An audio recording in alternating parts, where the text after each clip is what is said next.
Welcome to Top Shelf Book Club, a Mighty Books podcast segment where my sister, Emily McDonald, and I, Ryan Oliver, discuss presumably quality books while indulging in some top shelf liquor.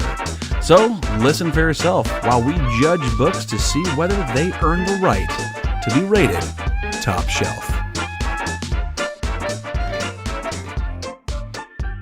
So welcome everyone to Top Shelf Book Club, which is a book club within the Mighty Books podcast. So there you go. So I'm Ryan, and this is Emily. I have you as M's on our thumbnail, so I can change it to Emily, whatever you want. So M's, Emily, M, little I one, love it all. little shit, And whatever works. Little shit works. Wait, two, little one. All of it works. Chris calls you little one, which I get, but I don't like as well. But anyway, whatever. So we're here to talk to you guys about books, especially top shelf books, or proclaimed top shelf books while drinking. Probably not top shelf booze, but we like to think we can identify it as anything it wants to be. So I mean, I love a good $15 and less bottle of wine, so I'm a cheapo. I'll go $6 bottle of wine and be happy. Oh, I will too. Yeah. My high range is 15. Hell yeah. Cheers. Yeah, above that, someone else buys it for me. I'm done. Yeah. This is a whiskey that this is the Bushmills you guys bought me for Christmas last year. And that was Chris pick. Yeah, that was a Chris. It's good. It's taking me a little bit to get used to. But I'm on it now. I like it. I like it about as good as Jameson, maybe starting to go more better. I don't know better because I can talk. I talk good. I talk good. Obviously, we're incredibly professional and really educated. 1,000%, yes. 1,000%, because that's a thing. 1,000%, it is. 1,000%. It's a number. Yes. So this is the first episode of 10 for our first season of the book club. Yes. This would be fun. So we started just kind of. How did we even come up with the book club, Emily? Chris told me about it. He had an idea. I don't remember if you had it too, but Chris and I were laying in bed, and my boyfriend, not my brother, and that would be strange. So he goes, I have an idea for, you and your brother. You guys should do a book club podcast. And I was like, holy crap, that's such a good idea. I feel like we were on the phone and you had brought that up, and I had been mulling it over, like doing some kind of book club-esque thing, but doing it by myself is no fun. Yeah, collaborative effort. Well, then we have Ryan's Ramblings, which is just kind of us BSing another couple of cool topics.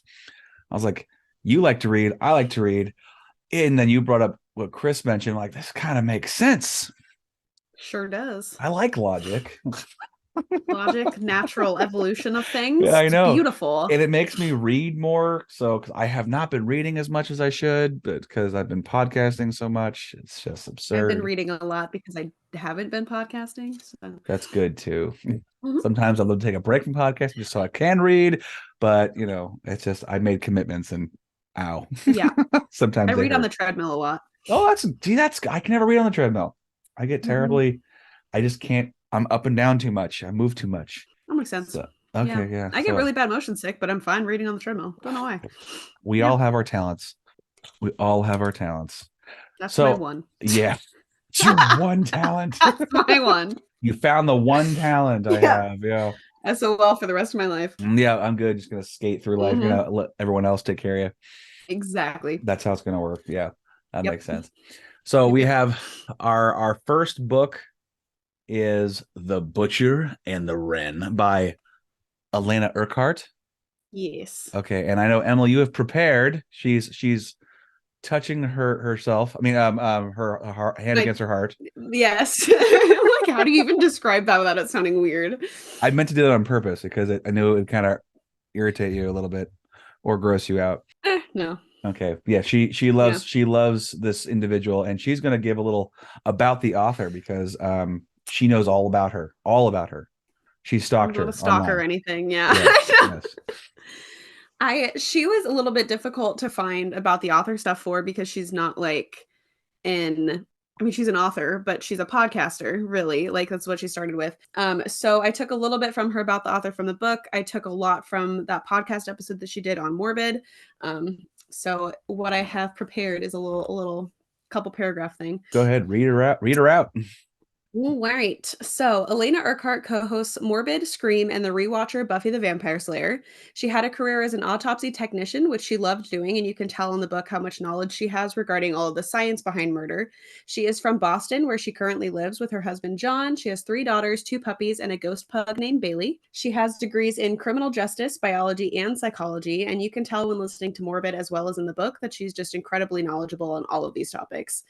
I did listen to a podcast episode where she discusses the book on Pub Day. And if you want to check it out, it was released September 13th, 2022.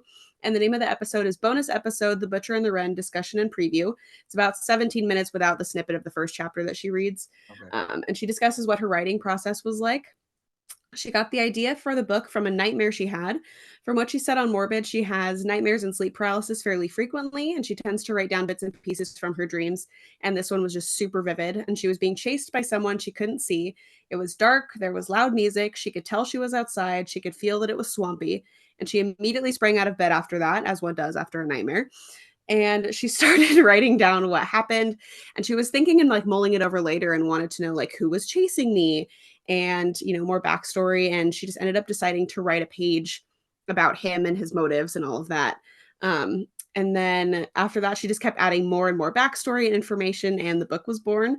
And she said they had to shave a lot out of the book. In her words, she was writing, quote, an epic fantasy adventure, and I needed to rein it in a bit. She would try and write frequently, even while experiencing writer's block, just to keep the ideas flowing. And according to her, Jeremy is based on many different horror movie villains, and Wren is based on, quote, who she wants to be. And she gave Wren characteristics she tries to have. Okay. Ash countered with, I feel like Wren is who you are, not who you strive to be, but that's fine. Yeah. And she also said she had to do a ton of research on super random things like pig hunting laws in Louisiana, and things of that nature. And she also let us know that the story is not over yet, so we can look forward to the sequel she's currently writing. As she said, quote, there is more to the story. Yes, there is. And that's very obvious when you get to the end. I thought it was a one and doneer. And it is not. It is not a one and doneer. It's good. So spoiler alert. Spoiler alert. Spoiler alert. Spoiler alert. Cover your eyes, cover your mouth, cover your ears, cover your nose. It's a spoiler alert. Cover all your holes. It's a spoiler alert. I will just emphasize that there is. Yes. We are talking about the whole book, ins and outs, all the details as much as we can. My first thought of this, because I got this when this came out, you were like all about it. I was laughing super hard at you because you're a big true crime fan. Podcast, murder mystery. So don't make her mad. Documentary. Don't make her mad. She's a sweetheart, but don't make her mad. I mean, I'll make you disappear. No one will find your body. Exactly. She's watched enough. She listened to enough of this stuff. It's kind of creepy. But big into podcasting, listening to podcasts, excuse me. And Alaina, you've talked to Alaina. How long has she had the podcast for? Oh, I think they started it in like 2019. Oh, shoot. Pre-pandemic too. They like to call that their underwater days because their audio was really bad, and so it sounds like they're underwater. Funny. That is a thing when you're a new podcaster. It's just you have a crappy microphone, so you don't know what you're doing, and then finally you get it figured out. And a microphone makes all the difference. I finally upgraded to a decent one after a while, and after doing this for a while, I can tell the difference. But anyway, yeah. So when that book finally came out, you bought the book when it first came out. You sent me the link and everything. I'm like, this looks really cool, but I really kind of wasn't reading a whole lot. Just because I was working a bunch, and you like killed it in a day, 2 days. I think 2 or 3. Chris kept making me put it down. I would have killed it in a day easy, but he was like, you need to go to bed. And I was like, no, I don't. They just found a body. And he was like, that's great. It'll be there tomorrow. You know what? Good for him for helping you maintain your sleep schedule, because that's really important. Yeah. I think I took about 3 days, but we were traveling. So read for an hour on, read for an hour. And honestly, guys, it's really a great pace. I mean, if you are not a huge reader, this thing ends at 242 pages, and the font size is good enough. It's got decent spacing. It's not a gigantic book, so you'll find yourself burning through these chapters super fast. They're not long. I would I say I think really love the length of the chapters and I do everything. too. You feel like you can just bust through it, so Yeah, but in a good way, not like yeah. I'm going through this so quick and like it's Well, just and it's ugh. and through this process, because you and I both read it twice now. Mhm. We've read it twice now. I literally just finished it again today. So because everything was fresh, I have a hard time of retaining information when it's so far out. What I noticed was I had longer chapters that I could summarize in 3 or 4 lines, Yep. but there are short chapters that she packed in so much information, and it wasn't like it was you felt bogged down. You're just like, there's a lot Yes. happening right now, Uh-huh. and it's internal, it's external, it's just really, it was really well done. And I'm glad I went back and reread it, because the first time I don't think I was just a little more distracted, Yeah. because I was traveling to Arizona with the family, and you read a chapter at a time. It doesn't hit you. You read 2, 3, 4 chapters at a time. You're fully immersed. You get the feeling of everything. So it's really cool. Yeah. I Yeah. marathoned it both times. So Did you? Okay. yeah. I marathoned it mostly between last night and today, because I just didn't have any time and I was exhausted Halloween too. We had Halloween. Couldn't We were in exactly. bed by 8. So We were back from trick or treating at 8:30. So yeah. you know, Yeah. We were both like, no, we did put a bucket of candy out though for neighborhood kids, but oh, that's nice. That's nice. yeah. I'd have Yeah. been the one kid just pick it up and throw right in the bag, the whole thing. It might have happened actually Yeah. because we had no trick-or-treaters and then I put take a handful because we had a whole bucket of candy and we woke up and there was none there. I was like, how much you want to bet one kid came by and took all of the candy? Whatever. It's gone. It served a I'm like, purpose. You did you exactly. did it, right? You did it. I did. My conscience is Anyway. clear. Yeah. Yeah. Anyway. I absolutely love this book. And one thing that I noticed too is she'll reference like real serial killers in it, which I absolutely She love. does. She BTK. does. Yeah. Which I was dying laughing because if you listen to Morbid's episode on BTK, Alaina is the one telling the story, and she just dogs on him the whole time. Yeah. And you can tell in the book that she also hates BTK, and I love it so much. It's not just the fact that this person's a murderer, it's that he's a stupid murderer. That's what's funny. Exactly. Because That's the he mocked the freaking police. You know the story better than I do. I He do, mocked the yeah. police, talked something about a floppy disk, and he asked if Mhm. you could trace a floppy disk or something like that. He asked the police if you Yes. could trace a floppy disk. They're like, no. Well, of course, they figured it out, Yeah. and he Went on the sent them honor a floppy system. disk. Yeah, on the honor system for murderers. Exactly. What the hell? He named There's no. himself. It's just Yeah, that's amazing. But I guess we should yeah. kind of start with like the summary of the whole book. Like you kind of jumped on it a little bit, but I mean, what I really like about this, how she formatted it. Yes, I was It gonna bring was that up. because I was like, I was wondering how you're going to do it. A lot of the mysteries I've read, you're following the detective. Well, she's Yep. not a detective. She's an Nope. ME. She's a medical Mhm. examiner. So you're following Wren. Okay, you're following Wren, and I was thinking that was all we're going to follow. It's just Wren, Mhm. because that's most of the stories, at least I've read. I don't usually follow Yeah. you don't really follow the serial killer. Maybe 1 or 2, 3 scenes. Yeah. Every other chapter is Jeremy, the serial killer, Wren, Mhm. the hero, and back Yep. and forth. And there's no ifs, ands, or buts. It is that way until the end. I love it. Yeah. It I was love so it because good. it's you see this like you get to know more about Jeremy, his backstory. You get to know Ren. You don't know her whole backstory, I think, until part 2 No. is when you finally get the The whole picture everything connects. and the timeline isn't quite matching up for both of them. And you're kind of like, okay, wait, this doesn't quite make sense, but like, all Yeah. right, okay, we'll figure that out. Well, right, because it's funny is Alaina did such a great job with like as they start finding more bodies, Yep. because in the scenes where he's actually hunting down the people, the Yeah. victims, the wounds they sustain and the terrain they're in and how their bodies presented by Wren, and then you look back at the other chapters, you're like, yeah, okay, that's definitely this person's body. Like that's Yeah. It's gotta be. they got stabbed in the same place. They're bleeding in the same place. They had no shoes on. They were muddy as heck because they were in the swamp. That makes sense.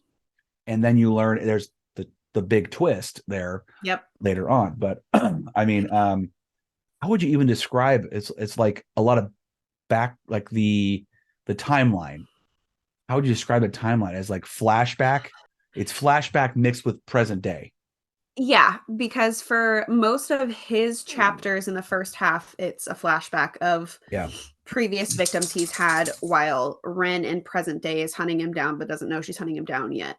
Yeah. And then I think it's pretty much the shift to part 2 is when it kind of matches up and you're like, oh, okay, now we know what's going on. Okay, cool, great. It absolutely is, because the whole premise, it starts off with his kind of perspective of just like human behavior. And you see him, he's got 2 victims in his basement at this time. They're both alive. They're both alive, and he's just torturing the living dickens out of them, in not necessarily physically, but mentally, emotionally torturing them. I mean, he loves all of it. Yeah, he is a bona fide, is that psychopath or sociopath? So. At the very least, he's psychotic, but he's probably a sociopath. Yeah, because he's so well controlled. Yeah, he is very well controlled. They said it like, who was it Ted Bundy? Was it Ted Bundy who was like super, super attractive, and like women would go home with him and they wouldn't like bat an eyelash because he was a very attractive guy, and he had a nice smile, and he was well spoken, clean, very intelligent. So people were like, oh, well, I can trust this guy just on appearances alone.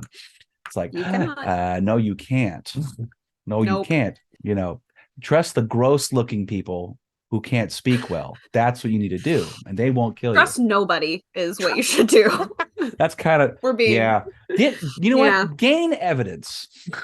Gain evidence before you get into someone else's car and go for a quick drive, or go hook up, or whatever weird thing you want to go do, or I don't know. Anyway, I don't know. I looked at the difference between a psychopath and a sociopath, and I think he would be classified as a psychopath, because sociopath has aggressive and reckless behavior, which he does have at some points, but that's because he's spinning out of control, which is very typical that's situational. But he tends to be successful, inability to form true emotional attachment, lack of guilt, remorse, and empathy, pretending to feel emotion. Oh yeah, he definitely that. Yeah. Well, I hate to say it, like when he was talking about, so in the beginning, when you take him through basically his normal day. So he's got these 2 people, he leaves them in his basement. They're like, they can't get out. She describes what he has done to these 2 and how they're secured to a chair or something. They're bolted to the floor. Bolted to the floor, encased in cement. Good luck. Like, I don't care how strong you are, how much time you have. Odds are you're not getting out of that. Okay? Exactly. Who knows? I'm not a structural engineer by any means, but anyway, and then I actually kind of sympathize and can. Oh my God! Can kind of relate to this. So not the killing. That's terrible. That part. No. That's no. Don't kill people. Don't kill people unless they deserve it. Okay, no, I didn't say that. Anyway, no. What is it called? I'm trying to think of the word now. When someone goes out and is like a superhero fighting bad guys. Oh, vigilantism. There we go. Okay. Words. I was like, superhero. I don't. No, not always. Sorry, it's the old man in my brain. He has a Rolodex still, and he's got arthritis, and he can't go through. I have the same one. Yeah. Okay. Yeah. Okay. Yeah. But I love it because he goes through. He's going to work, and he works in a cubicle at some, I don't know what company it was. I can't remember. I don't even know if they bring it up. But he's working in a cubicle. He's on a computer all day. He hates life, and he hates being around people. Like just being. He does like around data people. entry or something. It was something monotonous like that. Yeah, where he can let his mind wander and think of other things. Which is funny because you and I've talked about this. I was complaining that my ideas for my books have kind of stopped because of when I changed my jobs, being a deck plate worker, where I was just kind of walking around, going through the motions, doing the things I was doing forever, really mindless stuff, important but mindless. And now I actually have to use my brain. because teaching, you kind of have Sucks. to use your brain. So I didn't have that time to mull over ideas. Yeah. But he's thinking of bad things. I'm thinking of good things. Yes. Very Whatever. different. I know. I put Yes. in here. So it's in chapter 3 is when we're doing that. And I thought I hated people until I read Jeremy's thoughts. I feel like I love them in comparison. Like, Yeah. Well, I love. You know what's funny is when he gets in the car. So he's leaving work. yeah. He's like, you could feel that he goes the decompression, just the Yes. oh. Yeah. I have that after like a long class or something. Oh God. And Yeah. I've got 12 people staring at me, and I'm riffing back with people, and I'm talking, and I'm answering questions. It's not like that I hate it. It's just you're a little you have Oh, a little using more a lot of guarded. energy. You are using Yeah. a lot of energy, and we're both introverts, and so when you're Yes. around people, it takes a lot of energy to do that and be Oh connected. God. And I love it with like family. I mean, I can do it all Yeah. day with family. I mean, hours and hours, I'm fine. But Yeah. oh my God, with strangers, oh, it's hard. Yeah. It's hard. I don't like it. I love how she layered in Ren and him together, Ren and Jeremy stories. I love how open up, like she really doesn't waste time. She really uses every word. No, she does. I think everything was picked so strategically and so like meticulously to It was. explain everything. And I wrote in for chapter 1 that I almost root for Jeremy, like how you root for some villains in movies, because I was like, maybe due to my fascination with killers, but I just want to stay in his head through the book, even though I love hearing Ren from her perspective. It's so like fascinating to hear things from the killer's perspective, especially because in that first chapter, like I love the way that they play off of each other and their different perspectives, but I Mhm. just absolutely love Jeremy's perspective because I am so fascinated with like the psychology behind killers. And I also love that there was such an early reference to Dahmer and an ice pick lobotomy. Like literally Oh chapter 1, we yeah. are coming out of the races with Dahmer Yes. and a lobotomy. Like Yes. straight up. And yeah, well, I thought it was interesting that he's talking about his parents because it goes deep. And like I said, she does a great job of whoever her editor was, and if she beta tested with people, they Yeah. did a really great job. I'm just gonna give her the credit because I don't know better. But she did a Yeah. great job at giving you the information. I really feel like she didn't waste any words. Um, Yeah. it was just so well done, and you gave a good amount of background without being too Yep. detailed. And it was perfect size, perfect length on the sentences. I really enjoyed that part. Oh, I also was curious. I think you already answered this question. It was one of my little notes I put as to what attracted her to using the bayou as her setting in Louisiana. Is she from there at all? Nope. No, Born and raised Boston. it was born and raised in Boston. Okay, that's a little further than Yeah, or it was far from just the the bayou. dream. Yeah, you said it And was so she swampy, yeah, she said that she could see nothing, but it felt swampy, swampy, swampy. So she was swampy. like, "Clearly I was in a swamp." And so that's where she set it up, was that's his little corral, that's where he Funny. hunts people, is in a swamp. In a swamp. I mean, Yeah. it made sense. I mean, if you've ever seen videos of the bayou, that Yeah. is a frightening place. It's It beautiful, yeah. Oh, gorgeous, but you but don't it's wanna be stuck there in the pitch black running from a murderer. that or any Personally. kind of thing with teeth or can hurt you. You know what I mean? I Exactly. don't want to. What I found really interesting too about this, her whole book was it's really about Ren. Like it's not, I Yes. mean, obviously it's about Yeah. Ren. But what I love is it's not, and maybe the women will disagree, maybe you will too. I love how there was no romance involved. I did too. I really did. I don't mind like a young adult rom-com kind of book, like I don't mind it at all, Sure. but I love in this one there are romantic relationships, but the book is about hunting a killer and Yes, that's it. and that's it. The few mysteries I've read, I would say actually I've read quite a few, but few authors. Michael Connelly is my favorite so Mhm. far. I'm branching out as I learn more people. Yeah. Anyway, he always it's all you could his things like a formula. I mean, they're good, but when you've read Yeah. 10, 12 of them, you're like, I'm starting to see a pattern here. Yeah. And it's just, I get it. How are you going to write this many? One a year, pretty much. It's crazy. But Oh, yeah. every single time there is some romantic thing because it's a plagued, it's usually a plagued character. He's Yeah. got these, he's a loner and he needs a connection and then he finds it and it's usually ends either terrible or or Oh yeah, I'm happy for only a couple of books and then it's ended. I love that it was just she has a healthy relationship with her husband. This is kind of nice. exactly. It's, he has a healthy amount of concern for her when she's Mm-hmm. going to do something dangerous, and Yes. he trusts that she's going to do what she needs to do, and she's there with a detective he also trusts. So he's like, yeah, go off with him. Like, I trust Well, you. Just don't do yeah, anything dangerous. because Like, I like was it LaRue? Probably I think so. LaRue. Okay, one of the two. It's French. Yeah. I mean, Yeah. Louisiana. You're gonna have French impact there. Exactly. Yeah, that and then Brousseau. Will they call him Will? Well, It's yeah. Will, but It's Will. the two of them. She's got those two plus all the officers of PD because they're going in.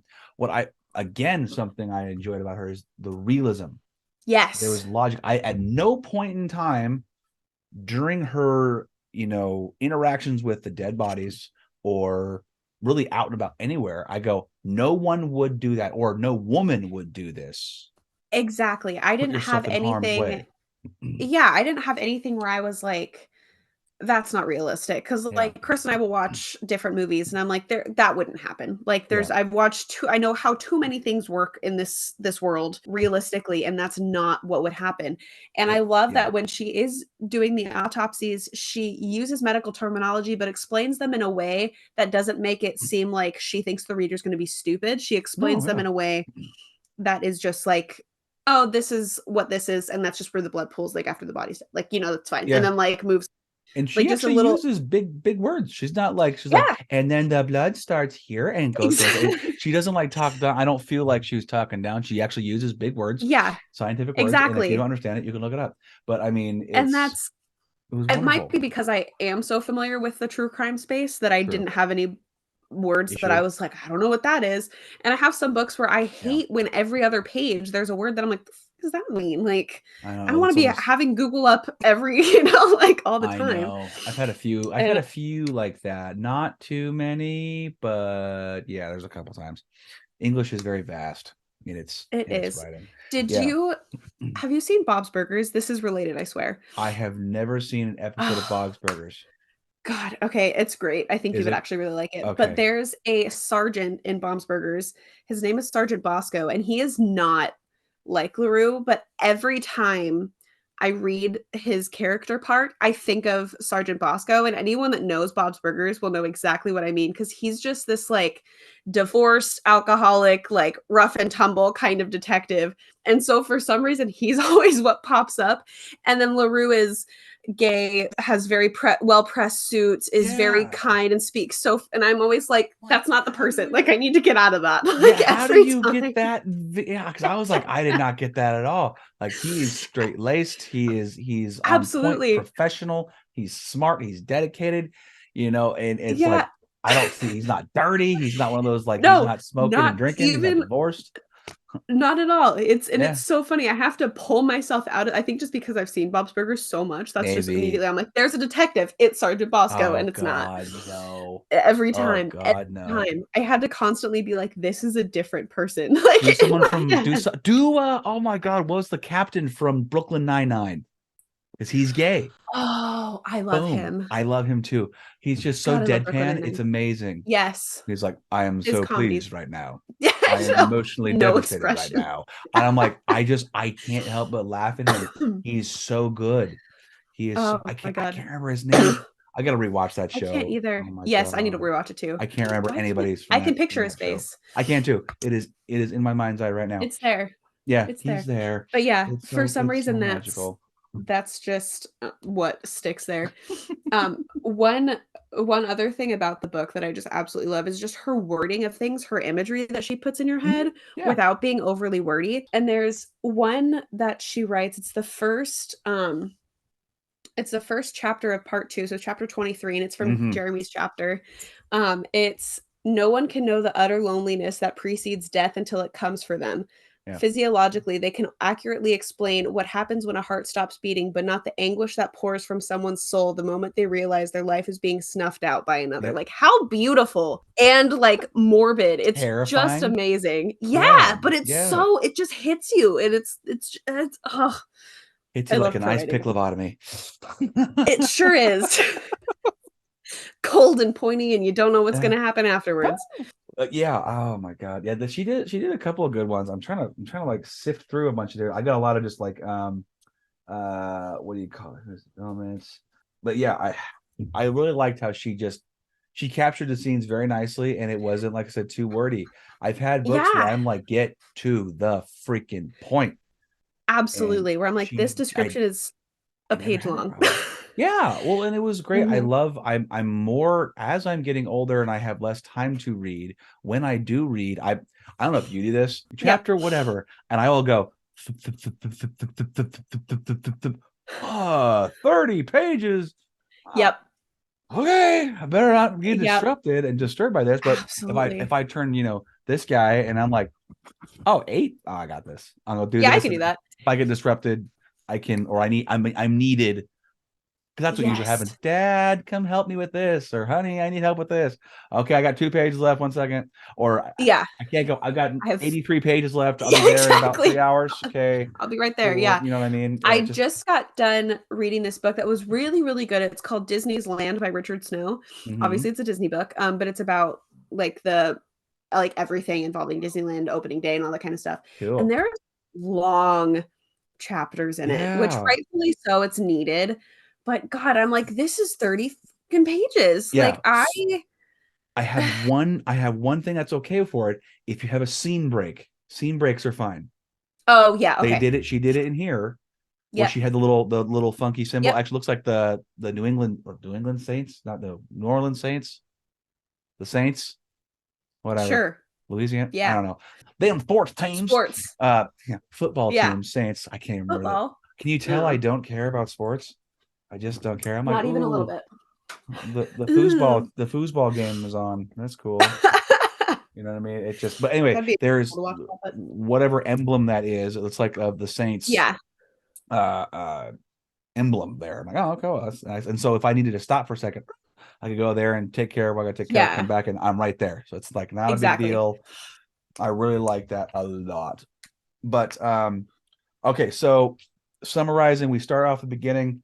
Ren's also, I love that she's like the lead ME. She's got texts that she's teaching.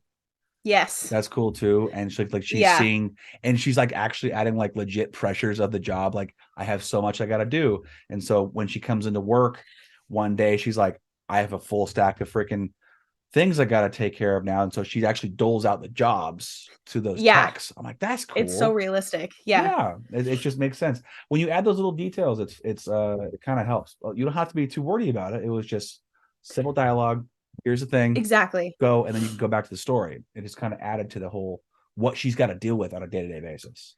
Exactly. Her And it pressures. wasn't I liked that she was like, okay, this I know I can trust this tech with this one. So okay, I'll call them in, they can handle that one. Okay, cool. Right. And then this one I know can handle that one. So okay, that one's done, and then I can handle this. And I also liked when she was doing the last autopsy and she was like, I can't do this. That she Oh yeah, was able to be like, you know what? I'm not who she needs right now because I'm gonna get too emotional and I'm gonna overlook things. yeah, So I'm taking a break. A tech can come in and do it, and that's the end of that. yeah, exactly. And so for whoever is listening and has read the Butcher and the Wren, add anything like that you thought was really cool. Different points and pieces and quotes maybe, or thoughts and ideas when you were reading it, because it's just really intriguing. But if you've never read this and you don't care about spoilers, we should probably go through the whole story as to how Yes. like it actually unfolds, because the twist was actually really eloquently done. It I was was. I was questioning it half the whole time. I'm like, how does this work? Is it super linear? And it's not. It kind of No. folds on its head. It's almost kind of Yes. Tarantino'd a bit, if you know what I mean. They kind of put it out of I know order. what you mean, but I definitely have not seen a Tarantino movie, so Okay, so then you don't know what I mean. Then you have to watch. no, but I know that he's known for that kind of stuff. Yes. Okay. Well, fair enough. Fair Yes. enough. I Yeah. take back rescind whatever statement there. Take it back. Yeah, take it back. Oh, Yeah. yeah, I'm gonna call it back now. But yeah, Yeah. so all right. So we start off with Jeremy, and we've got our Jeremy's our wonderful, terrible serial killer.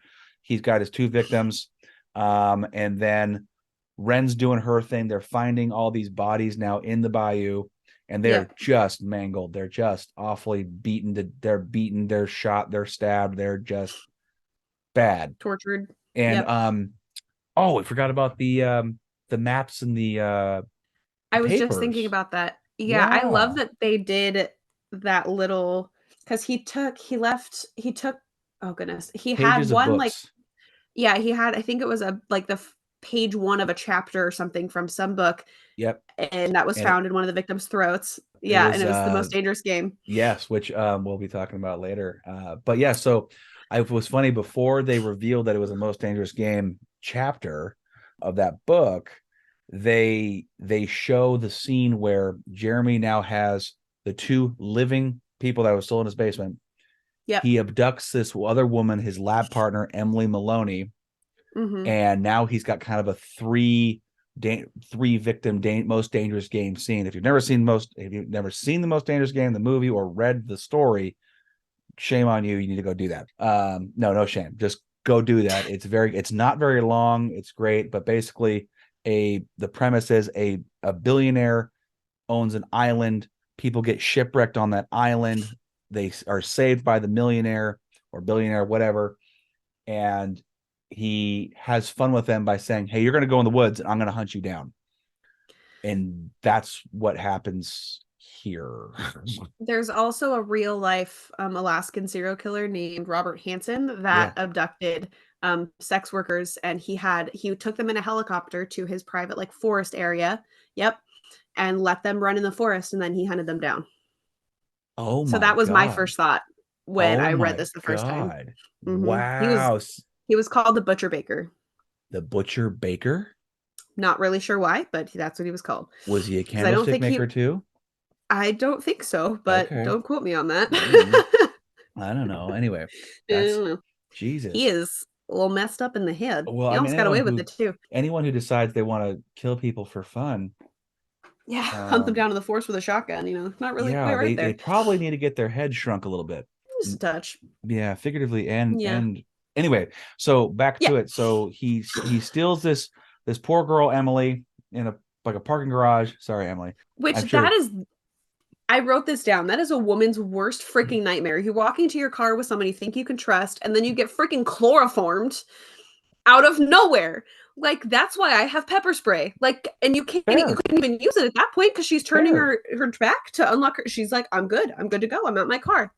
Terrifying. And that's why this is a psychological thriller, because holy crap. Yeah. It's funny. Mm-mm. It's funny for me because that even come to mind. It's like, okay, well, I'm a big dude. I'm likely not going to be. I am not. I'm likely not going to be a victim of someone trying to just abduct me, unless I owe them a healthy amount of money, or I did something terrible to one of their mothers, or something like that. Yeah. You know what I'm talking about? Okay. No, those lines. There's revenge. Okay. Something of that. Women are unfortunately the victims of weird and terrible people. Crap all the time. Yeah, it's just we're bad. Yeah, y'all are terrible. We are terrible. We're awful. Terrible. But yeah, no, I didn't even think about that. That is awful that she, like you said, can trust someone, but it didn't strike me. What struck me was really actually affected me. I had to take a second. Damn, that was brutal. So he releases the 3 of them into the bayou, and I love how we're bringing from her dream now.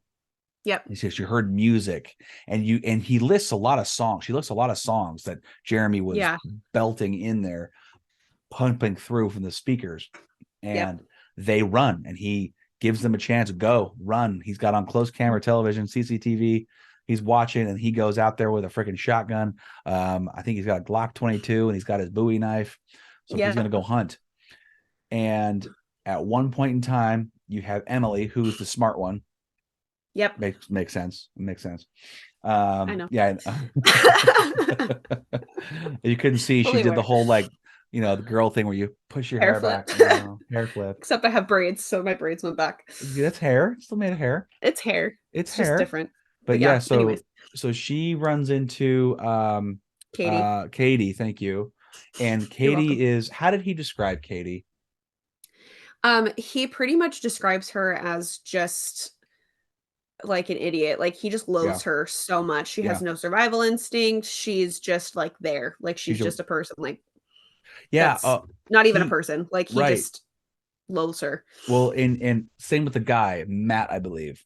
I think it's Matt, yeah. So he takes these two, and what was interesting is Alaina describes, or I guess Jeremy describes it, as they are neither they're not the princes or the vagabonds. They're neither they're right in the middle. Princes or paupers. That's what it was. Princes or paupers. That's it. Yeah. They're not high on the list. They're not too low on the list, because that's where they hang out with people are just blending in. So kind of like what he does already, but he blends them in, he takes them, and then all of a sudden no one cares, or they care very little. And so when the three of them actually link up in the bayou, it is for like a split second. Yeah, the three of them being alive together is very short. Yes, very short. Yeah, it was brutal. So in Matt got shot right in the head. Right to the head. I think right to the temple, right in front of Katie. Yeah, from pretty far away, it sounded like in the book. Oh yeah. Yeah, he was hiding behind a tree where they couldn't see anyways because it was dark. But yeah, that's right. Pitch black. That's right. This is another element of the story. It's very dark. He has night vision goggles because that's what you have when you're a bayou butcher, is what he called them. Obviously. Yeah. And so he drops. Katie screamed because that's her friend. Emily's not too happy either. They go running, and then before you know it, he takes his shotgun, blows out her knee. Yep. And this is the part that actually was like, damn, this is brutal. He lets her bleed and scream for enough time that he feels like it's too long. It gets his jollies off. I mean, really does. Yeah. And then proceeds to use the Bowie knife on her and does up her close in. And personal. Yeah, does her in. And I made a note, actually. I was like, God damn, I want to know what like event transpired to where clearly he hates women more than men. Because he put the guy down like that.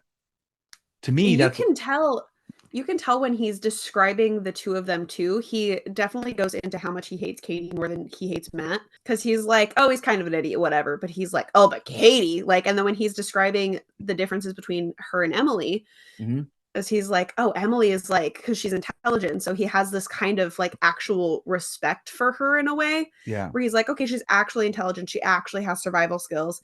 And I like how he's describing how Emily's trying to figure out if she's going to like try and save Katie or not after her knee gets blown out. Yeah. He's like, oh, come on, you're smarter than this. Like, I thought I respected you more than that. And then when she ditches her, he's like, okay, good girl. Like, you did the right thing. I was like, God, you're crazy. Jesus. Because I mean, you can try, you can try, but if someone's about to, legit murder, I would have done the same thing. You're according to brain chemistry, your amygdala just is swarming with all these crazy impulses and adrenaline. I'm not sure if I'm not a brain scientist. I don't know if this is true, but I don't know. Your brain's on fire. The alarms are going off, and you're like, I gotta move. And so your survival instinct takes off and goes. But the brutality of how he ended Katie was just like, Jesus. And I almost argue his attack on Emily was almost more brutal. So it 100% was, but that was so because I was already elevated to, I was already kind of middle. That scene elevated me to peak woe-ness, and then it moved on. Yes, that's a term, woe-ness. Peak woe-ness. Like just the brutality, savagery of his true self. And then it gets to the attack on Emily, which describe that attack for us. This is the same evening. The same evening. It was right after Katie, pretty much. He let Emily try to run, and then he hunted her down and found her. Yeah. That's when he ended up putting the eye drops in her. He did something before that, I think, to like stop her. And then which one? Can't remember okay. He got to where he was able to catch up to her, and then he put the eye drops in her where she couldn't see. So remember they had a perimeter. So he had a perimeter fence, and she saw the fence, only 6 foot tall. And so, she tried to climb it. Exactly. I mean, she's not. I don't think they describe how tall she is. I can't remember, but I can't imagine she's terribly short. Alaina's like 5'2". She's super, super short. So I don't know if she made Wren that height, but it doesn't really go into it in the book, I don't think. We could probably safely assume that she's Wren is probably Alaina, but different. You know what I mean? Yeah. At least physically, stature wise, would assume. Yeah, probably pretty similar. So, but for a 5'2" athletic, because in the book she's pretty young, she's college age, fairly. She's not petite, but sounds like she's not unhealthy. Yeah. To climb a chain link fence, not physically challenged, especially with adrenaline pumping through. You got someone killing people behind you. Absolutely. So she jumps on that fence and it electrifies her, electrocutes her. That's right. Then he walks up and does. Yep. Now she's frying and like, ow. And then he hits her with the eye drops. Yep. So she can't see anything. And then he ends up like getting really, really close to her. He ends up holding her, and he's talking about, because they're both med students. And so he's talking about how if you sever, I think it's the C5, below the C5. C5 to stay alive. Yes. So he's trying to tell her that wherever he's going to sever, it's going to leave her completely paralyzed and all this kind of stuff. And he's going into this detail, and she's just like, can you not? Like, he's asking her questions. He's like, can you tell me? Can you tell me? Just mocking her. And it was a C4 to breathe no more. C4 to breathe no more. Because you do that, you completely paralyze your upper respiratory tract, so you can't actually breathe. Like, ha. Yeah, I cringed at that one too. I was gonna say that one was where I was like, whew, okay. Yeah, that made me cringe a little too. He's up close and personal, holding her and stabs her in the back and then leaves her, goes inside, hangs for a bit, takes a little cat nap, and then comes out, and he's like, great, I'm gonna finish her off because she's for sure still alive. And then she's not there because this smart woman, which also, this has to be traumatizing. Lots of therapy for all of this, but this part too, dragging Katie, her dead body, up against the fence, and then getting out of the fence, and escaping with a stab wound in your spine. So now your eye drops in, you can't see anything. Yeah. Well, apparently Jeremy wasn't a very good med student because he apparently missed he missed. He sure did. He screwed up. Okay. So they obviously had not gotten to anatomy class yet, or like where you actually work with cadavers. He needed to go. Yeah, they did, because he missed her spine. And so she was able to grab Katie. I don't know how far she was pretty vague on how far Katie died from the perimeter fence. I can't imagine it was too far. I imagined it being like a decent hoof, but not like, a few hundred like feet, a mile, maybe? like, yeah, not miles. Something when you're like actively bleeding and you have a stab wound in your back and you have, it's going to be rough. Like, she's not next to her where she can just throw up against the fence. No, totally. So what was funny was, when she was talking about this, I'm like, oh my God, that's brilliant. It's gruesome, but brilliant, because you had the electrical fence. The fact that he leaves her just bleed out, I'll be there to finish you up. So cocky. Yeah, so cocky, so arrogant. And she's got I don't know how big Katie was either, but I can imagine if you're hauling around even someone who's 5'2" at 100 pounds, 110 pounds, and you're about the same, that's a lot. That's a lot of work. That's still still a lot of work. So hauling her over while you're bleeding, so you're already losing a lot of blood and a lot of energy. Dropping her in the electric fence so that the electricity hits her, and then after that you climb on the fence. She still got zapped. It even mentioned in here she's still getting zapped because the electricity doesn't dissipate. It is still present. It's just less voltage going through you. So she's getting hit with less voltage. What that is, I have no idea. It depends on his system, able to climb and ran miles to safety. Miles in the dark. Having no idea where she was. No idea. No freaking clue. Like, absolutely insane. Holy crap. So so we're following this Emily girl, and then when he wakes up the next morning, he's like, I done screwed up. And I'll mess that one up. I'll mess that one up good. And then he goes, and while we're seeing this transpire, we're learning about all these other victims that are coming out, and every single one has similar physical features in abuse of Katie and now Emily. And there's a huge climax with finding certain bodies, and there's like maps and everything and codes to a cemetery, and at a and body found at a jazz festival. I mean, it's huge. It's a big freaking story, and such a pretty compact book. But the twist is, You say the twist because you got me on this book. You say the twist. Oh God, the twist is you find out that Emily is actually Wren, as she describes it, from another life. Yeah. Because she completely. And how did she figure out? How do we learn this? It's the bracelet, I'm pretty sure, is that It is. that's the because we find her like card at one of the scenes and there's like little hints that he knows who Wren is. And so she's like, wow, that's crazy. And she keeps like you can kind of tell she's like, I feel like I know this person, but like, no, I don't. I for sure don't. There's some connection. Exactly. Yeah. And then they find Emma, who's buried alive in the cemetery. Yeah. And she has Emily's bracelet with the E on it and a little anatomical heart. Yep. Well, I love because when there's the scene where earlier in the book, Jeremy is sitting there at the lecture, at the biology lecture. It's a 3-hour lecture. Okay, for starters, 3-hour lecture. Holy crap, I've been through those. Those Jesus are hard. Christ. Awful. But Emily is taking notes like a champ, and she's got her charm bracelet on, and it's just rattling away. And he goes, he's just intoxicated or infatuated with that, and watching her just be her normal self, her normal smart self. And and noticed that when he abducted her in the car garage, it fell off her wrist. And he looked at it and noticed the E on it, saved it for a rainy day.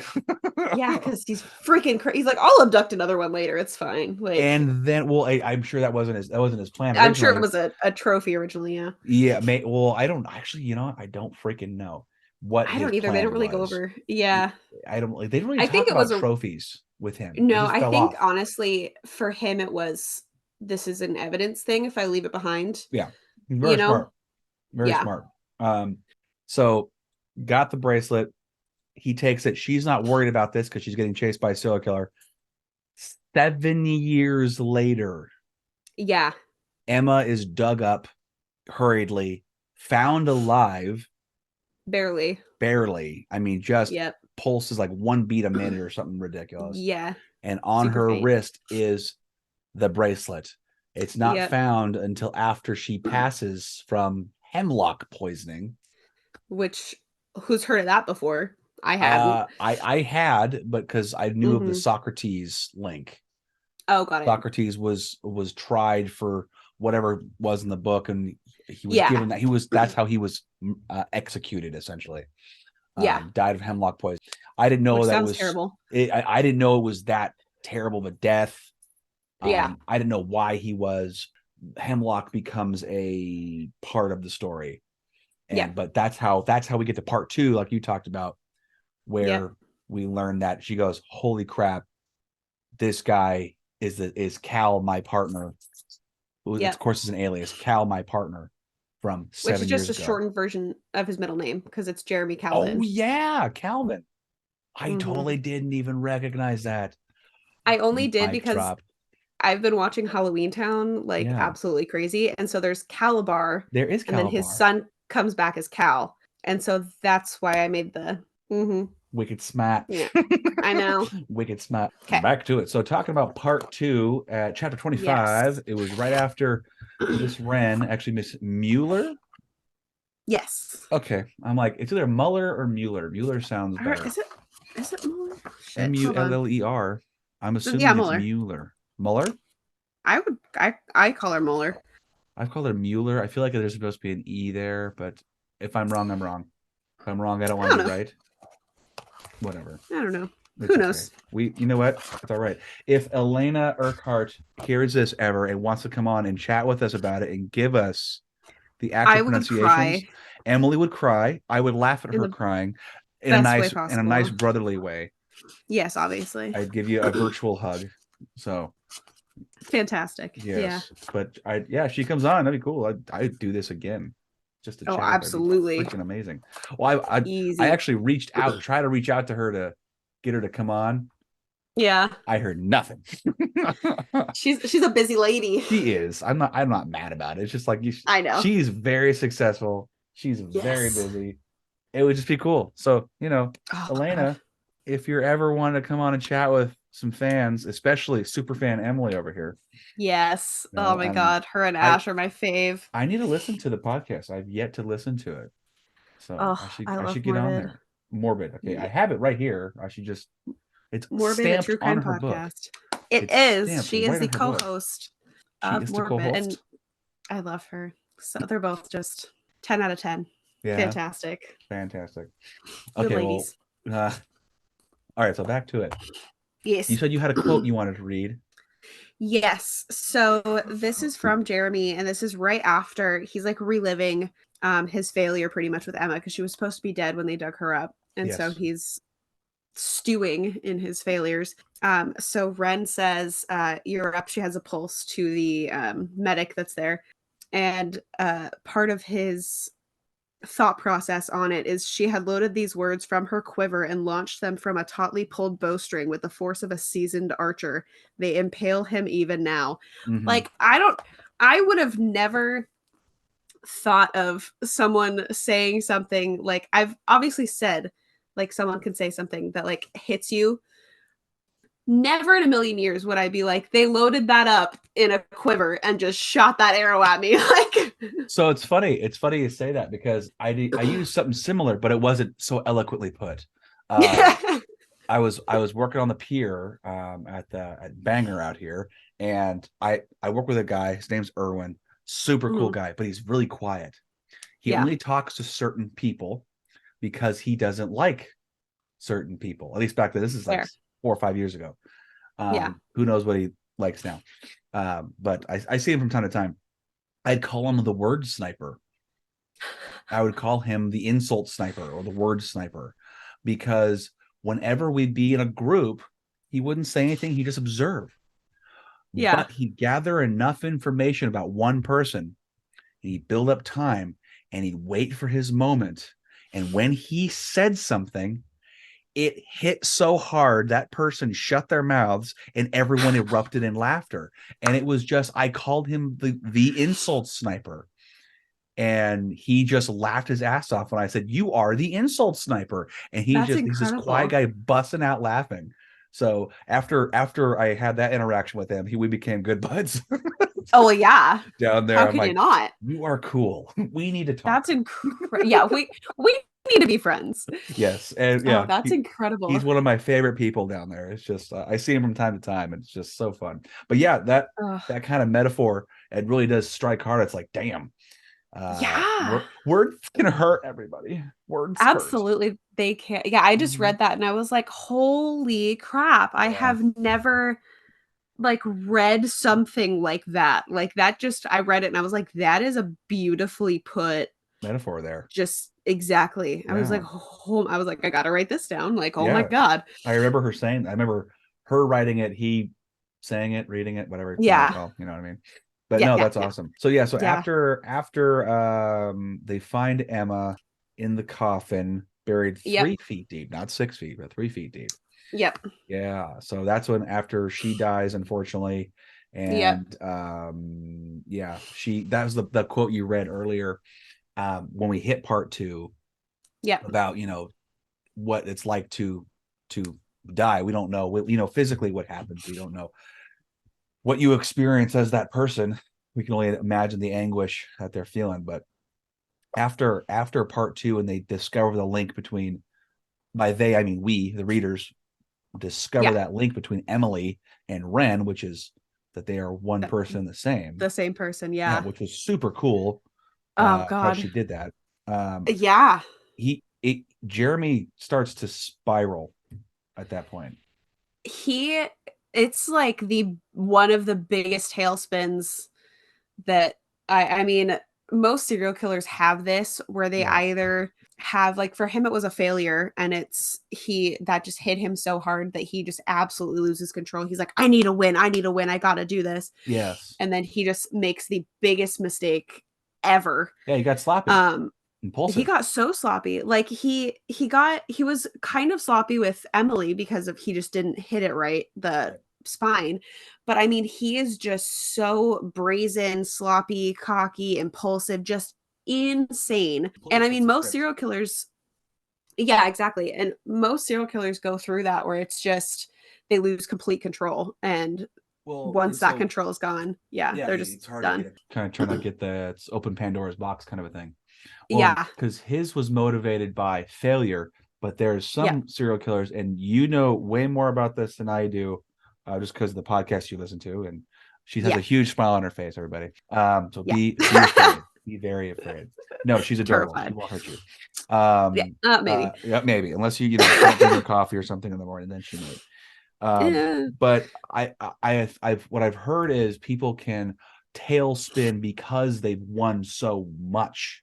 Like Absolutely. they get arrogant, overconfident, Yes. and then they have I'm gonna say a bloodlust, and Yeah. they just want to start going crazy and doing all the damage they can. But then, of course, when you Yeah. rush, you make mistakes. Make mistakes. Yep. There's a few different kinds of, I mean, serial killers and tailspins and what have you. And I mean, Jeremy's is one that I feel like it's probably about 50-50 of the tailspins that happen because they're just cocky and they're arrogant and they're like, I can get away with anything because I'm a narcissist and have gotten away with it so far. Murder, and then there's and then there's the ones that mess up and make a mistake or something doesn't go according to plan and they're like, I have to get back on track impulsively, and then they just I have to prove myself that I'm not a screw up. Exactly. Right. Yeah. No, I get that. That makes sense. Yep. Yeah. I mean, people do that all the time, even in the real world. They either go into themselves or they will do dumb things or take risks. They're more willing to take risks. And when you're thinking about, taking risks, financially, socially, that's okay. You're taking risk when it comes to, holy crap, the law.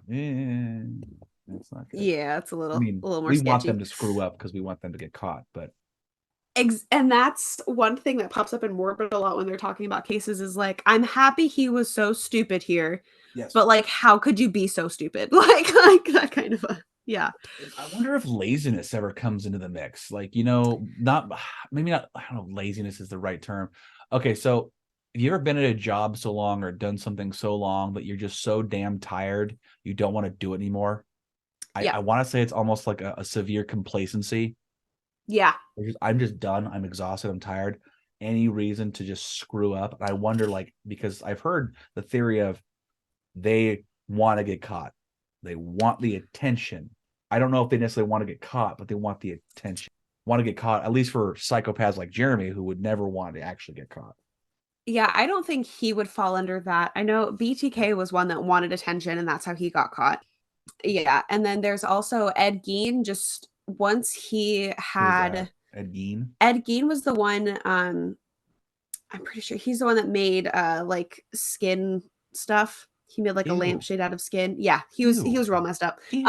But I want to make sure that's the right one. I'm pretty sure it is. But he literally called the police. Checker. Yep, and told them, I murdered these people. And they didn't believe him because he was friends with the cops. And he was like, no, really though. But once he, like, the person he like needed to kill was either his mom or his grandma. And once he did that, he was like, well, I'm done. Like, that's the person I needed to kill. And then was like, well, I'm going to keep killing because I like doing it. So I'm going to just call the police and turn myself in. Like, it's a hobby of mine. Pretty much, yeah. Yeah, it's a terrible hobby, guys. Why not quilting? Why not quilting? Come on. Quilting would have been a much better option. Yeah, well, I don't know, better, but definitely less devastating. More productive. More productive. I don't know. Synonyms, words. We'll figure it out. Yeah, stuff and things. Was that correct? That term? Ed whatever. Ed Gein. Ed Gein. Ed Gein. Gein. Ed Gein. We get to his tailspin, and it is. I love that she takes legitimate things that have happened, like scenarios where a person is tailspinning, and they even talk about in his narrative. He talks about in his narrative. He was, he didn't scout a location, but so when he goes, what was he? He was leaving. Oh, where was he going? He just went to a bar. Yeah, he went to a bar to scout out, and then he sat at the bar. Yeah, sat at the bar, saw a lady there, ordered her a drink, sent it to her. And I love he's like, he was just so disgusted with her. Yeah. And it's just like, man, you could just be that, like, lie that well, but underneath you're like, his skin is crawling. He's just like, he hates everything about her. Her breath stinks of, coffee and cigarettes. Yeah. And is just everything. He's like, he just looks at her and just thinks she is absolutely worthless. And then I love it. He convinces her to get in the car. and drive because he offers like drugs or something. Because he could just cocaine. He could deduce that she had blood, blood stain or whatever, and in her nose, and he's like, oh, she must snort cocaine. Because that's what I think anytime I see someone. I'm like, maybe they're dehydrated, but okay. Me too. I'm absolutely kidding. Yeah, I know. Just hang out with coke addicts all day long. Yeah, no worries. Yeah, Coca-Cola addicts, but not cocaine addicts. Yeah, that's a different story. Very different. I'm one and the same there. I'm one of those. Yeah. Which one? For me to know, and no one will know. No one will know. Emily will know. I will. Yeah, absolutely. Yeah, but he gets her in the car, and they start driving, and he's awkward because he hates people. Obviously, I wouldn't say he's awkward. I think he put his shield down. Yeah. And so he's himself, and she's awkward because she realizes that he's not who she thought she was getting in the car with. To her or his or their defense, they only met each other for about 45 seconds. They only chatted for like a few minutes or so, or hour. Which I was sure. I was talking to my friend about this because we were talking about like women's safety and stuff, which we touched on earlier. About just how there's this guy that shared a video on Facebook, and he was like, I shared my exact location on the internet to see if strangers would come camping with me. And this woman like responded to it, and she's just laughing, and she goes, could you imagine a woman doing this? Because you can't. Like, she was like, the just audacity of this. I have a story.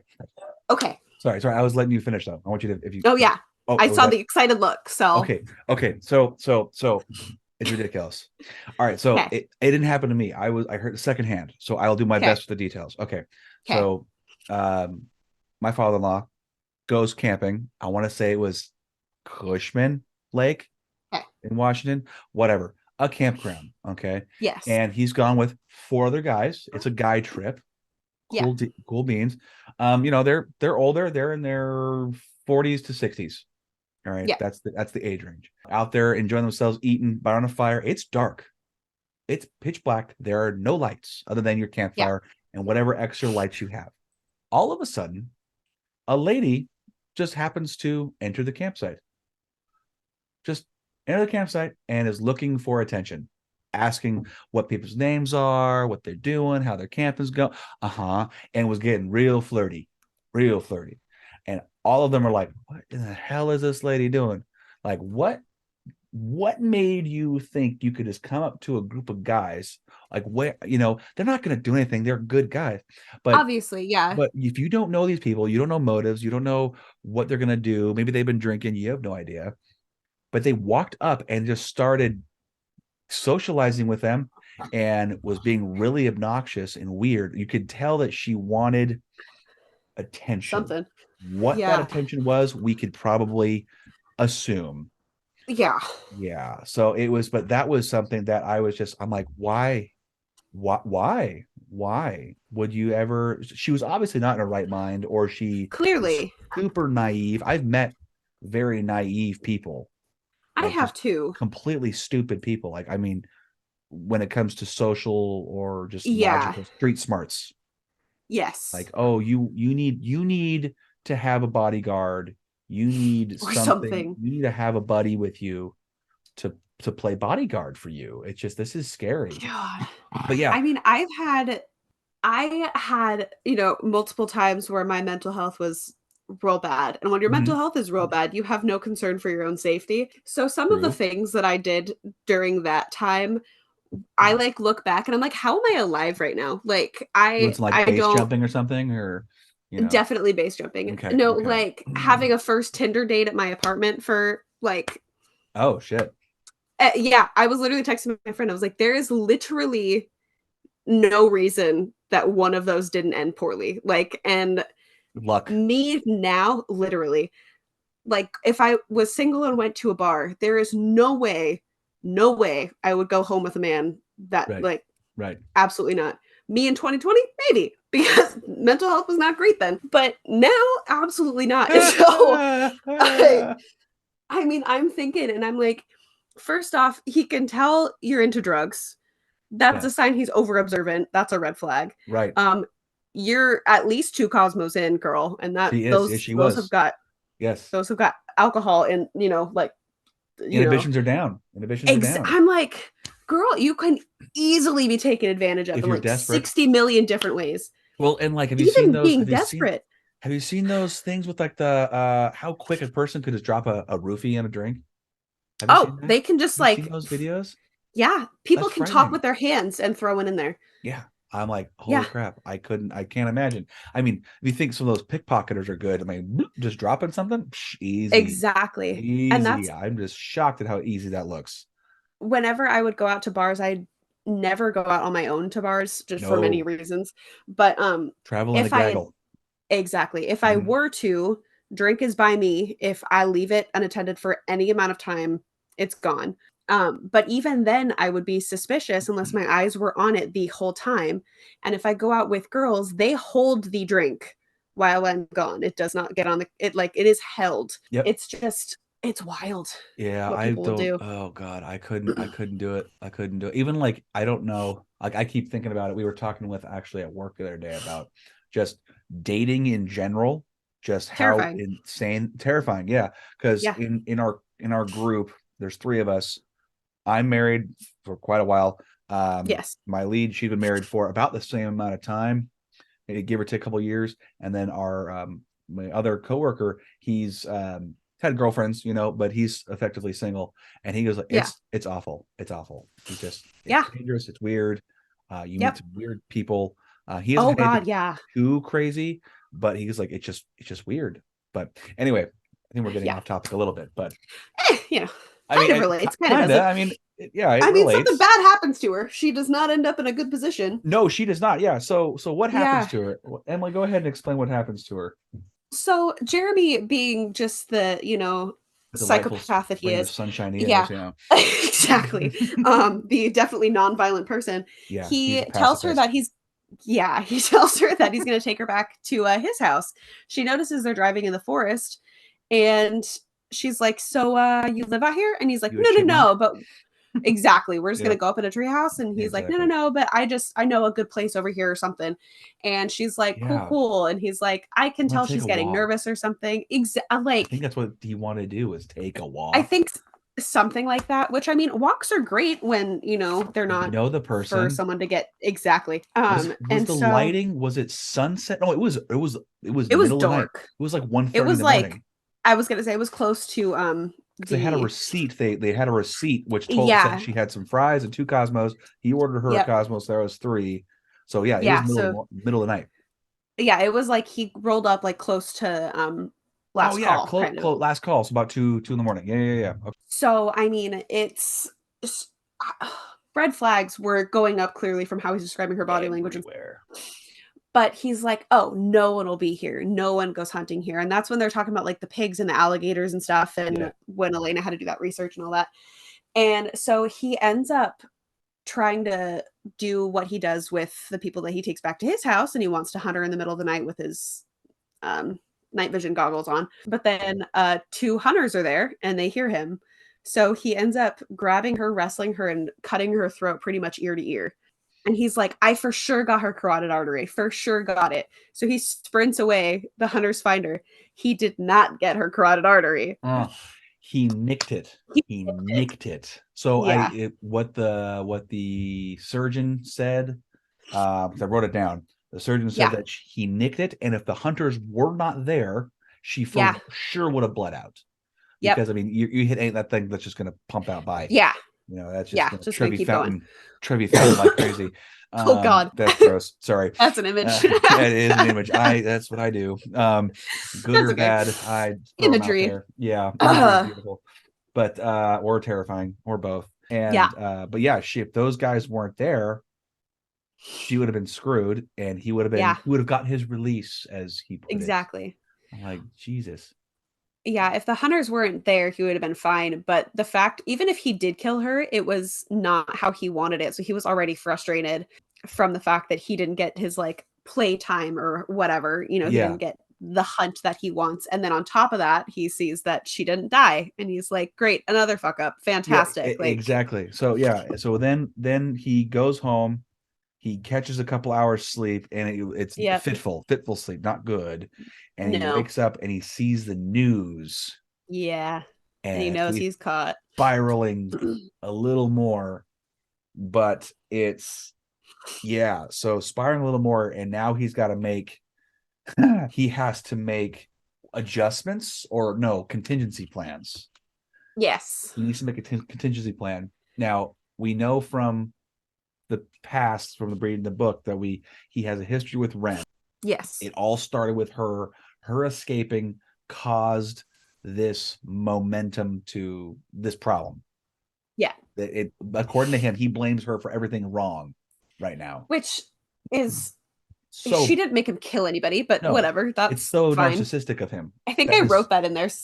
Yeah, I put in my mind, I cannot comprehend how he thinks this is all Ren's fault, as if she's the one that made him murder a ton of people and she's the one making him leave his home. No, my man, that was the consequences of your actions. Right. Well, he's clearly an evolved human.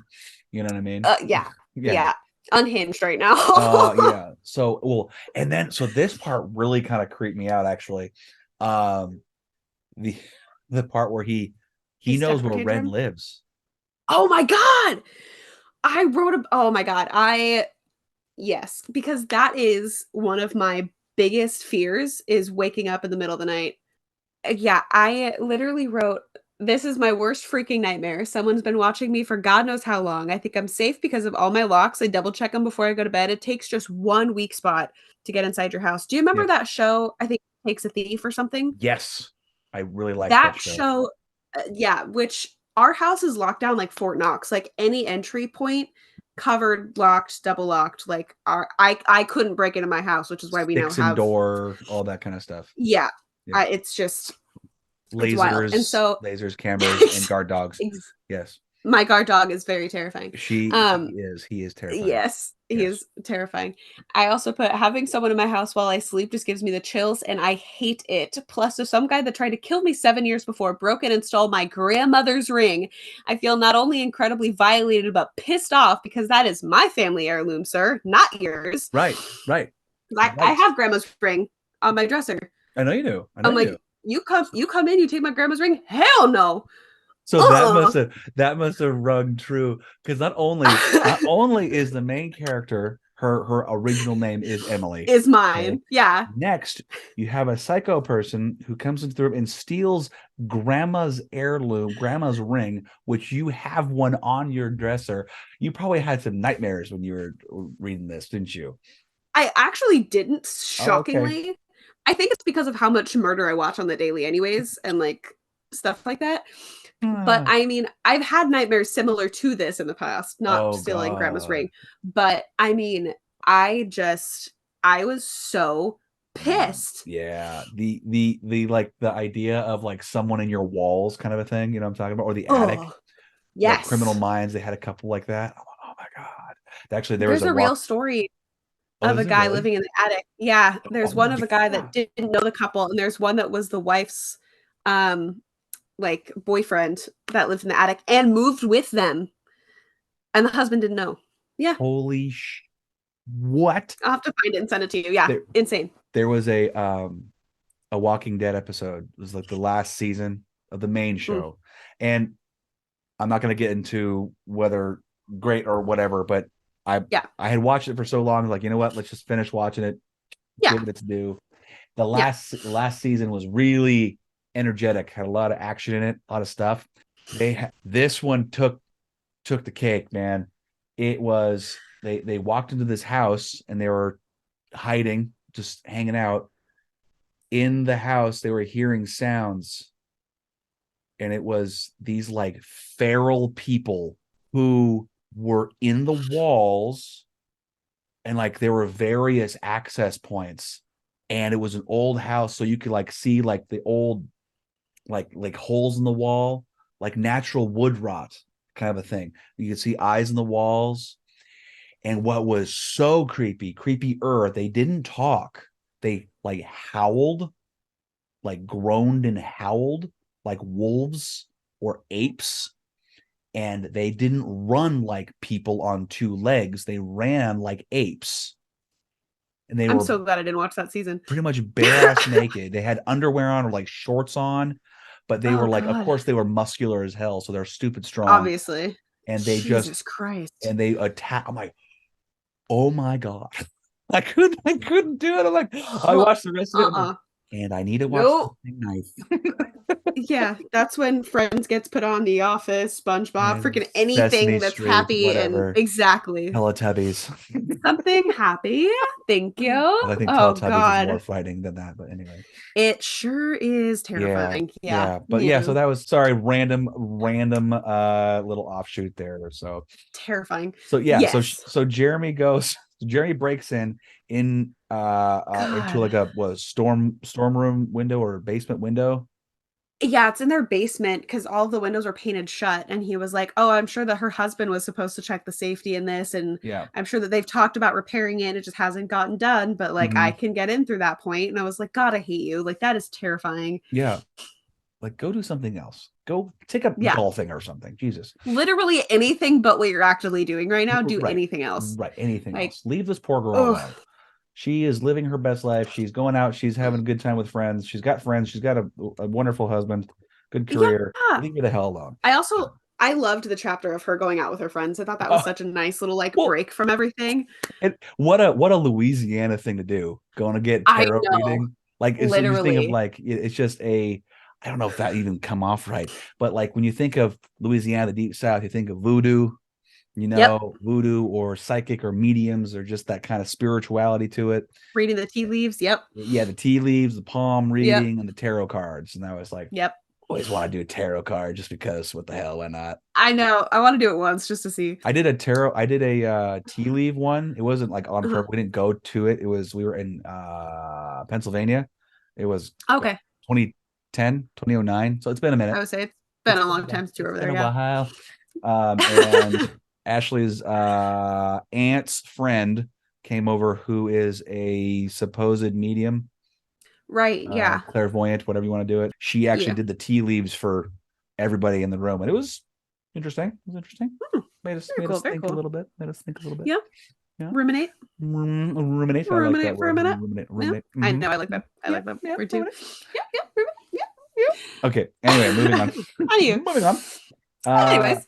Yeah. Anywho, let's see. What was that I want to go? Oh, we haven't talked about Jeremy's temper tantrum he throws in the house. Yeah, that's next because he continues to spiral. He continues to spiral because don't they got a name? Yeah, they got a name from the hemlock because he killed his mom that way. Yes, and that's where the Socrates thing came in. Yep. She mentions it's a very literary poisoning. Yes. And because it causes like your muscles to lock up and all of this kind of stuff. And it's not a pleasant death.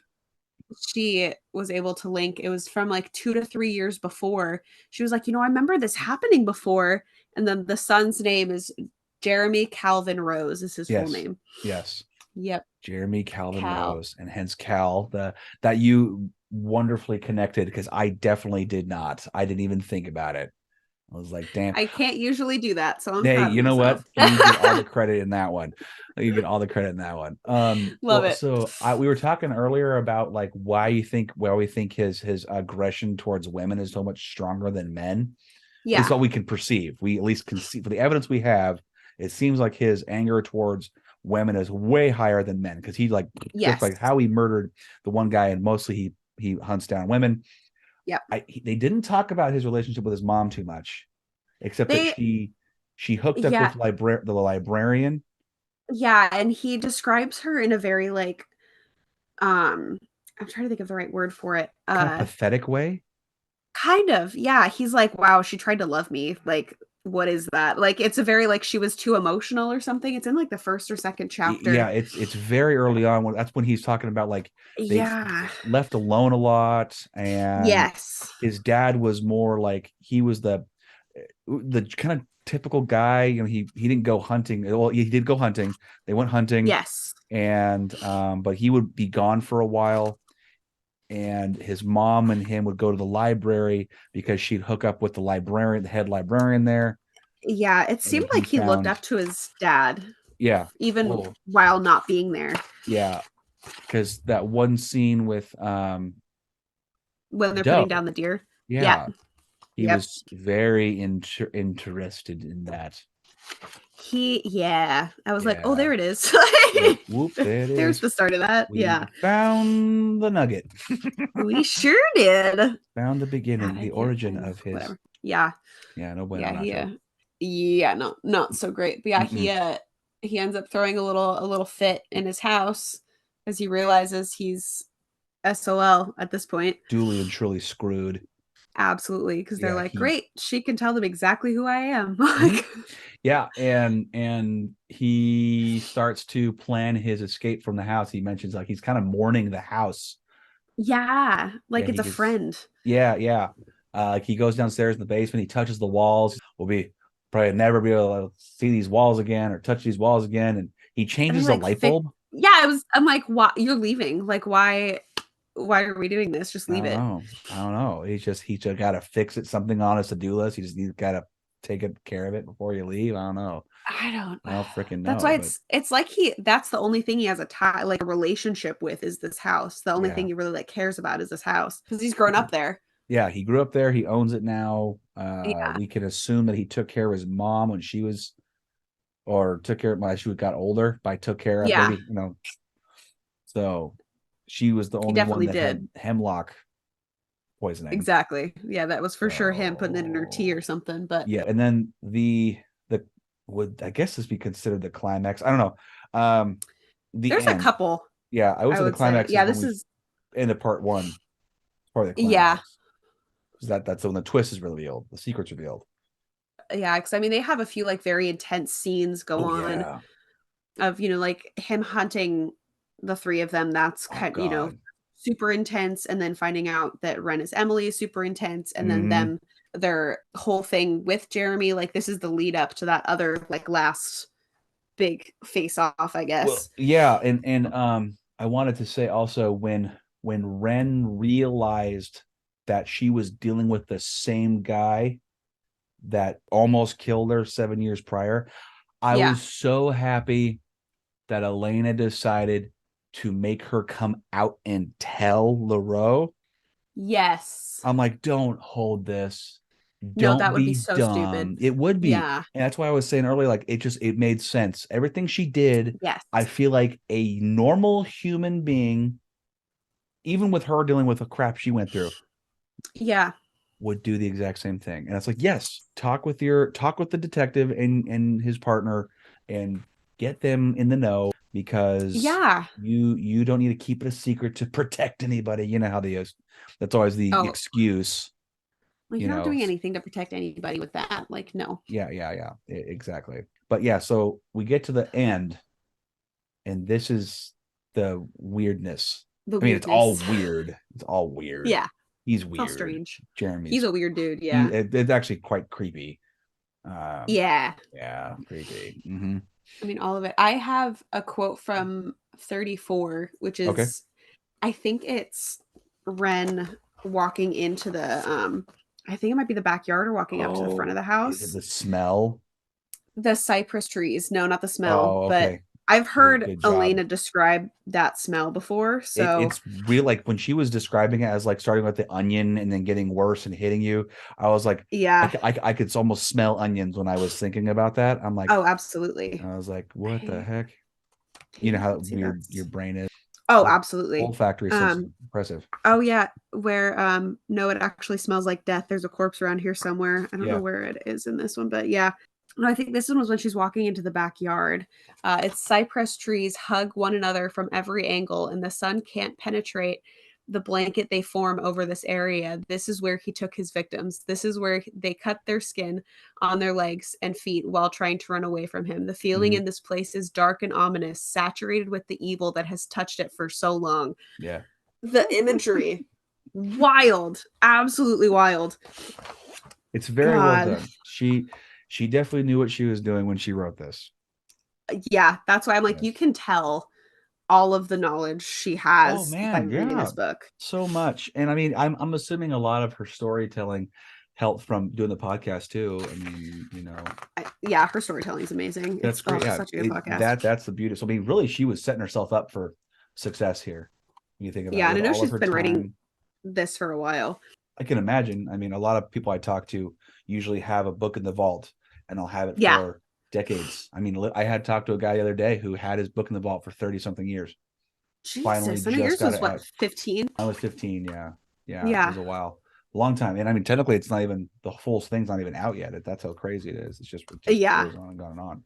It's long, but yeah, no, I mean, I love when I hear that though. They get it out there, and just it's funny how you do things through your life that help you get to where you want to be. And for her, it was, she got all these degrees, which is impressive, and then she worked as an ME, and then she's doing the podcast telling stories, and all of a sudden she's writing a book. It's like, damn, you are on top of it. Like, good on you. Yeah, she did the damn thing. That is for sure. Like I said, I'd love to meet her. That'd be just cool to talk.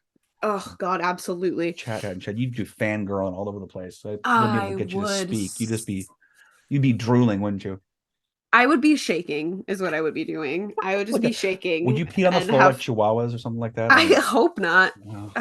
I mean, I do say that I share the same anxiety as my dog, and he's part Chihuahua, but I don't believe on that the same way. Not to that extensiveness. Okay. That extent, I should say. No. That's funny as hell. Okay. Yeah. All right. So let's God. How does this wonderful, triumphant, instant national bestseller when it came out end? In a wild way, because they find he has a body in the freezer, which I don't think we ever really find out who was in the freezer. No, it was just another blonde girl. Yeah, it was just some chick that he had successfully done the sever of he did the lobotomy, and I thought he did the back to her. Oh, you're right. You're right. Because he was experimenting. Okay. You're right, because he figured out how to properly C5 stay alive thing. I think he did a lobotomy too to her. He sure did. He's real interested in those. Wow. Which Alaina did an episode on lobotomies, and that was a something. I need to listen to her. I'm gonna find her right after this, and I'm going to find her stuff. Ash and Alaina are 10 out of 10. But so cannot fangirl enough. So they not at all. No. So they find the body in the freezer because Alaina can tell that it smells like death. She's like, no, there's a body in there for sure. Yeah. Like 100%. And then bloodhound. Exactly. And then they end up finding him, Jeremy, outside. Yeah. But which this part kind of irks me, because so they have this interaction, him and Wren, a little bit, and she wants to shoot him but can't, which makes sense. She's not a killer. He's not a terrible person. She's not a cop. It's, I'm like, I get it. I probably wouldn't be able to pull the trigger either. Maybe like a leg or something, but I definitely couldn't do a kill shot. My problem is that when Will shoots him, he shoots him in the chest and not the freaking head. Why did you not do a headshot? So there is actually a reason for that. Okay, so it's actually police. So the police are actually trained to go for the biggest object, which is your chest. That is what they're trained to shoot. But we know this guy is very smart. Yes. And I'm like, go for the brain, knock him out. Yes, we're not dealing with zombies here. We're dealing with people. Yeah, he's almost worse. Where people, again, you watch Walking Dead, they're worse. But I mean, no, I totally get what you're saying. God! According to police, because I've talked to several people who've been trained with the police, and they said they shoot for the chest. I get it, but the possibility that he's wearing a bulletproof vest. Yes, you're right. You're absolutely right. That's the only thing that left me like, oh, at the end of this. That didn't irk me at all. I had no. I think it's because I just hated him so much by the end of the book, which is because Alaina wrote it so well that I was like, just kill him, which she can't, because then she can't do another. He is. Well, he's not honestly, a good human being. I thought this was going to be a one and done. I seriously thought it was. And I was like, cool, I'm looking forward to one and done. And maybe that was actually a little irking, and not because I'm disappointed. I was expecting it to be a one and done. Yeah. And so when I read it, I'm like, really? Wait. I have to now wait. And that's the problem. And I did it to my readers too. It was like, I have to wait now, for real. Okay. Grumpy. But that's okay. But they wrapped it up in such a way, and now I'm just curious as to, because he gets away. Yeah, Bastard he has a body double. He has a dead body double. Yeah, who is this guy? I don't know who this guy is. I know. I'm like, the second book would have to be them addressing the victims. You would think, yeah. And I want to know how much time is going to pass. When I that's know going to there's come so many out. questions. Like, I mean, does she get her ring back? She got a ring back. She got a ring back. She got a ring back because he left it on the coffee table. Yeah. Because he was torturing her with it a little bit. Yes. A lot of it. And it worked. She said, like, I love how she described when she found it. It's like basically like kind of white noise and she kind of just kind of started spinning kind of out of body experience. I'm barely paraphrasing. I'm sure we can find it, but yeah, I probably could. I mean, I'm not either. I've had like similar situations, and I brought it up in my notes earlier too when she's going through the autopsy with Emma, how she was like, I thought I was over this, like I thought I could do this, I thought I could handle this. And I obviously have not been kidnapped. I have not been almost murdered, like, thankfully. But it's interesting when you think you've gone. Keep that. Yeah, I would like that to stay, please.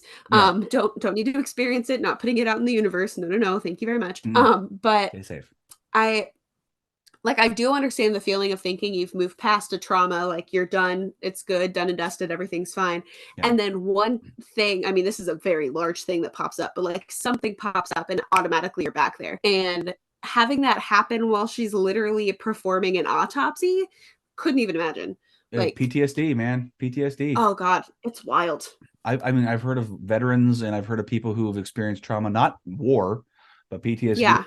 Who they smell something like a candle somebody used or a perfume, or they smell like just even something cooking. They get this smell of, and that just takes them back. Olfactory is the most like prolific, most powerful sense to bring you back to something. And it could be a good memory or a crappy one. And it's, or the sight of it and just that hitch the memory. It's like, holy crap. But yeah, no, I think it was a great book. So we need to get to the rating. I think we need to figure out a rating for Top Shelf, but I'm thinking we got to look at different, books, or not books, but alcohols, like Top Shelf. Because you got Top Shelf, you got Well. You got cheapo $5 crap. Yeah, this is definitely not a Well book. No, it's not a Well book. It's a well-written book. It is a very well-written book. I mean, this is a Top Shelf book for me. I agree. I really, you know what? I'm really glad I read it a second time because it really, I am too. I'm glad I read it faster because I got to actually absorb everything. And I was like very happy I reread it because it hit harder this time. It really did. I find there's a couple books that I've reread now that I really like rereading them because I'm able to kind of think more on them, because I'm not really someone that ruminates and like really thinks about books when I read them the first time. I'm just reading to enjoy it. And so being able to read it and like think about it, and I mean, this just plays in my head like a movie. Like I want this to come out as a movie so bad because I think they would do such good work with it. It's such a good book. It's just, I mean, it's one of my favorite books. Like I will happily read it again. Yeah, anytime. I'm not usually one who rereads books very often. I have a few that I will, especially for like sequels coming out, that kind of thing. Yeah.